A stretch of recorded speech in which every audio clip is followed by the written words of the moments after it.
সকলকে জানাই জয় যিশু। প্রভু যিশুর সত্য বাক্য ইউটিউব চ্যানেলে আপনাদের সকলকে স্বাগত জানাই। যারা আমার চ্যানেলে একদম নতুন সাবস্ক্রাইব করেছেন তাদেরকেও আবারও জানাই জয় যিশু। চলুন আজকে আবারও একটি প্রভুর নতুন বাক্য নিয়ে সকলের সাথে আলোচনা করব।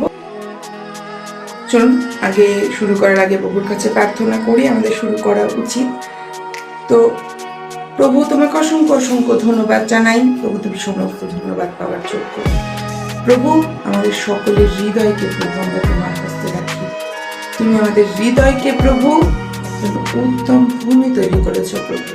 এই হৃদয়ে যে বাক্যের বীজ পড়বে প্রভু, সে তো কত 30 গুণ, কত 60 গুণ, কত 100 গুণ প্রভু ফসল এনেছে। প্রভু যাহা কিছু যাচ্ছে বিনতি প্রার্থনা করলাম ইম্মানুয়েল যিশুর নাম থেকে চাইলাম, আমেন। আমরা মধ্যে লিখিত সুসমাচার যদি 5 অধ্যায় 13 পদ দেখি, সেখানে প্রভু বলছেন তোমরা পৃথিবীর লবণ, কিন্তু লবণের স্বাদ যদি যায় তবে তাহা কি প্রকারে লবণের গুণ বিশিষ্ট করা যাইবে, তাহা আর কোনো কার্যে লাগে না, কেবল বাহিরে ফেলিয়ে দেওয়ার ও লোকের পদতলে দলিত হইবার যোগ্য হয়।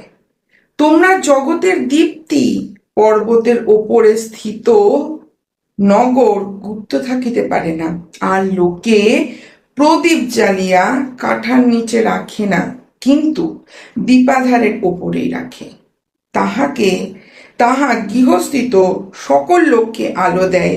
তদ্রূপ তোমাদের দীপ্তি মনুষ্যের সাক্ষাতে উজ্জ্বল হোক, যেন তাহারা তোমাদের সৎক্রিয়া দেখিয়া তোমাদের স্বর্গস্থ পিতার গৌরব করে।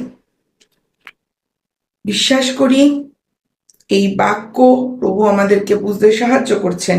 এই বাক্যের রহস্যভেদ তত্ত্ব প্রভু পবিত্র আত্মার দ্বারা আমাদের সকলকে বুঝিয়ে দিচ্ছেন। আর প্রভুর এমনই বাক্যের ভিডিও দেখার জন্য অবশ্যই চ্যানেলটাকে সাবস্ক্রাইব করবেন, আর লাইক করবেন, কমেন্ট করবেন, আর একটু শেয়ার করবেন। সকলকে আবারও জানাই জয় যিশু। প্রভুর কৃপা, দয়া, অনুগ্রহ আমাদের সকলের উপর একইভাবে থাকুক, আমেন।